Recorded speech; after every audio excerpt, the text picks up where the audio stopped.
KD Country 94 weather. Cantu Auto Repair in Osborne is here to get you fixed up and back on the road safely. Clinton, the staff of certified technicians, can service all makes and models. They do maintenance including oil changes and vehicle inspections and can repair brakes, engines and transmissions, AC and heating systems, muffler and exhaust systems, and they can diagnose and repair any electrical problems or warning lights that are staying on. Call Cantu Auto Repair today at 785-345-4000 or stop in Monday through Friday from 8 a.m. to 5:30 p.m. Cantu Auto Repair, located at 209 West Main in Osborne. Here's a look at your local weatherology forecast. Sunshine mixed with clouds at times. Today, with daytime highs approaching 61. Northerly winds 10 to 15 miles per hour. Lows level off around 35. Tonight, clear skies. Daytime highs approaching 59. Tomorrow, ample sunshine expected. From the Weatherology Weather Center, I'm meteorologist Jennifer Wojcicki on KD Country 94. Currently, it's 62 degrees. The news this hour is brought to you by Anderson Insurance Agency. They do farm, home, auto, life, and crop insurance. Stop by and see Matt and Becky, 118 North Mill in Beloit, or call them at 738-5701.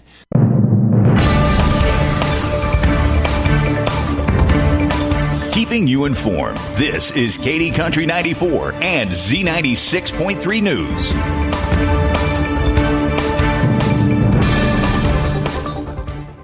The Washington County Sheriff's Department is requesting the public's assistance in finding Benjamin Ben Berger, who went missing from Washington County on February 17th. Berger was last known to be driving a 2002 red Nissan Xterra with Kansas license plate 799RSG. Berger was last seen leaving Walmart in Marysville, Kansas, heading east on U.S. Highway 36 around roughly 6:18 p.m. on Saturday, February 17th.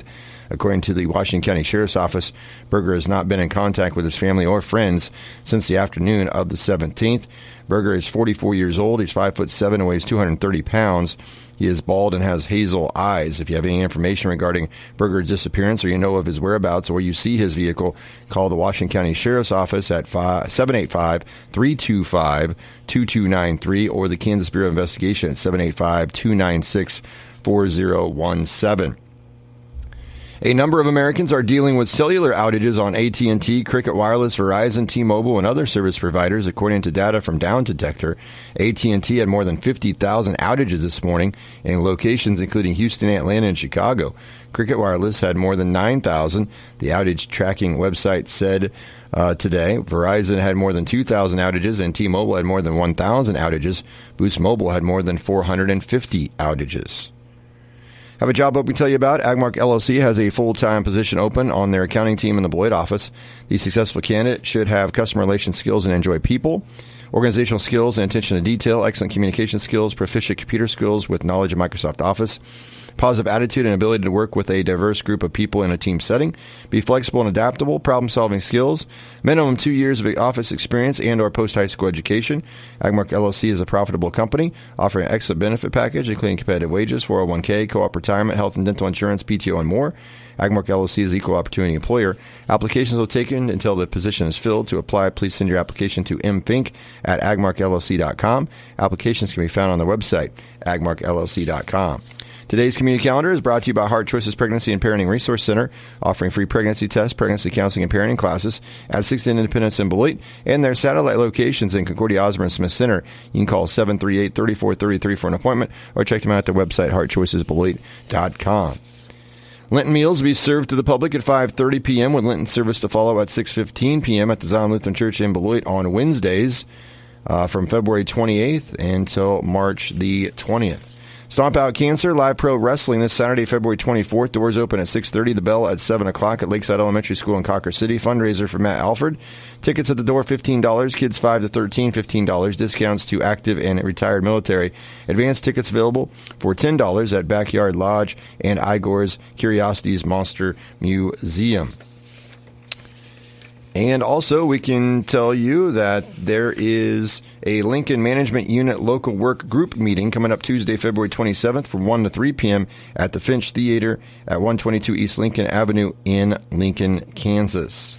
You can RSVP for that by calling your local county conservation district at 524-4855 extension 3. That's the news this hour. For the latest local news information, visit our website 24 hours a day, 7 days a week, KDCountry94.com. And don't forget to download the free KD Country 94 app on your smartphone. Your number one source for local sports in north central Kansas. This is KD Country 94 and Z96.3 Sports. Wildcats hoping to host games here in Bramlett's Coliseum where they stay unbeaten, 15-0. Thanks to that young lady, Ayoka Lee. 17 straight won by Kansas State dating back to last year. 10th-ranked K-State women picking up a 73-64 win over number 22 West Virginia in overtime on Wednesday night. We'll have more on the game coming up in this sportscast. We also look at local sports, state wrestling beginning today, a 3-day affair. Also sub-state basketball starting in 1A for the boys today.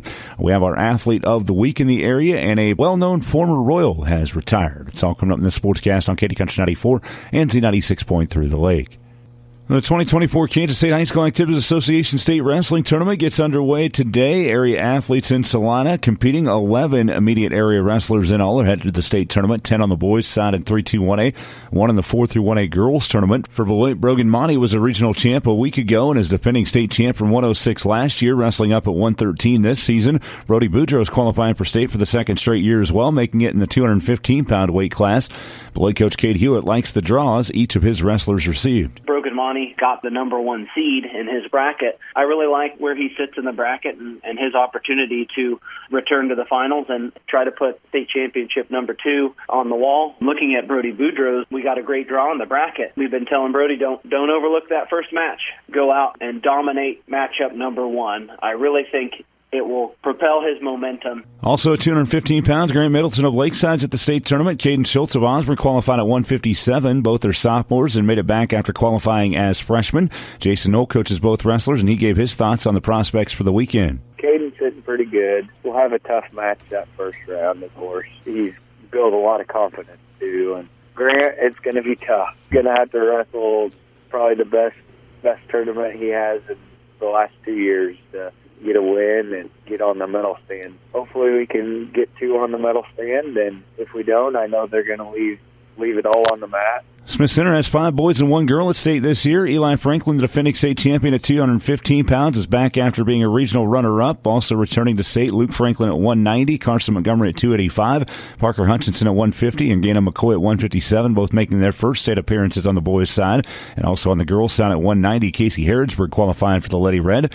Smith Center coach Avery Hawkins likes his team's chances of hitting the medal stand this weekend. You get to the state tournament, everybody's good. Guys will talk about good draws, or we got a good draw here, we got a bad draw here. I don't know if there's good or bad draws ever. I mean, everybody's good. They've all proved that they deserve to be in the state tournament and compete against the best in the state. So, I think we definitely have some challenging first-round matches. If we can get through those, we might have a shot of winning a couple more on the front side. I think the back side of our brackets are pretty favorable. If we do happen to drop one, I think we can battle our way back, and I honestly do think that everybody can get out of there with a medal. Wrapping up immediate area qualifiers in 3-2-1A, Sylvan Lucas Jr. Alec Huck has qualified for state.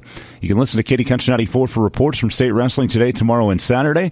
Girls event starts at 1:30, 3 rounds of wrestling. The boys will get underway at 5:15 with 3 rounds. We'll have reports each half hour starting at 2 o'clock up until 6:30, and then results will be interspersed with basketball coverage. For all the latest on state wrestling, you can also visit ncssports.com. High school hoops postseason begins tonight as well in the 1A Division I Sub-State Boys action on KD Country 94. The Lakeside Knights host the Rock Hills Grizzlies in the quarterfinals. Lakeside won both regular season meetings, winning by 7 at the preseason tournament in December and by 8 in Mankato in early February. The Knights are 9-8, the number 3 seed. Grizzlies enter the postseason 6-12, the number 6 seed. Lakeside coach Drew Dusky on the matchup. It's going to be a tough game, and it's going to go down to the wire. I mean, kind of like the last 2 games have. We're going to have to play our best games. They're probably going to stick to playing us in a zone, and sometimes our offense doesn't look great against the zone, so we're going to have to find the gaps, and we're going to have to shoot the ball well from the outside to open some things up inside for Reese. And the Rock Hills bench, Zach Duffy knows tonight will be a challenge. they're going to be well coached, and they've got the Cunningham kid and the Remus kid that are both real solid players. And I just always say, when you play Lakeside, I feel like they have well-defined roles. They know exactly what's expected of them and what they do well and what they don't do well, and they don't typically try to play outside themselves or do anything they shouldn't. Offensively, typically we see a man from them, and it's a solid man, and we're going to have to take care of the ball. Catch Rock Hills at Lakeside Boys on Katy Country 94 and KatyCountry94.com. I'll have the call of pregame at 6:50 tonight from Downs. Also, as part of the 1A Division I Rock Hills Substate tonight, Frankfort hosts Washington County, and also tonight in 1AD1, Sylvan Lucas hosting Wakefield in the Sullivan Substate. 1A Division II, Thunder Ridge is at Rexford to face Golden Plains in boys' first-round action, and in the Blue Valley Substate, Pike Valley hosting Blue Valley. Southern Cloud is at Lynn. For a full look at the Substate brackets, you can visit NCKSports.com. Rock Hill sophomore Bethany Simmelink has been named the NCKSports.com Cunningham Telephone and Cable Girls Basketball Athlete of the Week. Simmelink has been on a scoring tear over her last 6 games and set career highs in each of her last 2 for the Lady Grizzlies basketball team. Over the past 2 games, Simmelink averaging 27 points, 4 assists, 4.5 steals, 3.5 rebounds. She set new career highs in both of the last 2 games, putting up 24 and a 44-39 win over Thunder Ridge on Friday, and then a career high 30 against Osborne on Tuesday. On Friday, in that 24-point outing, she had 13 of 16 from the free throw line. Better that Tuesday, again with the 30 points against Osborne in the loss, and 8 of 13, 13 of 14 from the free throw line, made a 3-pointer. In the third quarter alone against the Lady Dogs, she had 14 points and went 10 of 10 on free throws. She has scored 20 or more points in 6 consecutive games. In that stretch, Rock Hills is 5-1. Simmelink's averaging 23.5, 52% from the floor, 56 from 3, and 81% at the free throw line. She's been the leading scorer for the season. Rock Hill started just 1-7, but they go into postseason at 9-9. Over 18 games this year, she's averaging 16.5 points, 4 assists, 3.5 steals, 3 rebounds a game, shooting 39% from the floor, 35% from long range, and 68% at the free throw line. Again, congratulations to Bethany Simmelink, the NCKSports.com Cunningham Telephone and Cable Girls Basketball Athlete of the Week. So at the beginning of this sportscast, the K-State women, ranked number 10 in the country, moved to 15-0 at home this season with a 73-64 overtime victory over number 22 West Virginia. K-State made just 2 of their 4 free throw attempts in the last 14 seconds of regulation, as West Virginia got a banked 3-pointer and a layup at the buzzer to tie the game. Center Aoka Lee was back on the court and took over in the extra period, scoring 10 of her game-high 34 points. She added 12 rebounds for the double-double in just 26 minutes. K-State moved to 23-4, 12-3 in the Big 12, while West Virginia fell to 22-4 and 11-4. Also in Big 12 women's hoops, after an early season win in Lawrence, KU had their return trip to number 24 Baylor, falling 69-61 in the end. A 19-11 second quarter for Baylor proved to be the difference. Samaya Nichols led Kansas with 23 points, including 10 of 10 at the free throw line. The Jayhawks 15-11 and 8-7 in the Big 12. Baylor moved to 20-6 and 9-6. Big 12 men's hoops Wednesday night. Oklahoma State picked up an 80-76 road win at Cincinnati in the lone game on the docket. And in the American Athletic Conference, Wichita State won just their 3rd conference game, jumping out to a 43-26 halftime lead on their way to a 79-63 win over Tulsa at Charles Koch Arena. Colby Rogers led the Shockers with 19 points. They're 11-16 overall, 3-11 in the AAC. Finally in sports, one of the heroes of the 2015 World Series champion Royals has officially retired. Former All-Star first baseman Eric Hosmer announced his decision on Wednesday. He's best known for his time in Kansas City, the 3rd overall pick for the team in 2008. 6 years later, he was part of a core group that helped lead the Royals to their first World Series in 29 years, and then a year later, he scored the game-tying run that helped the Royals to a Game 5 and series-clinching win over the Mets in the World Series. Hosmer spent 7 seasons with the Royals before leaving in the offseason ahead of 2018.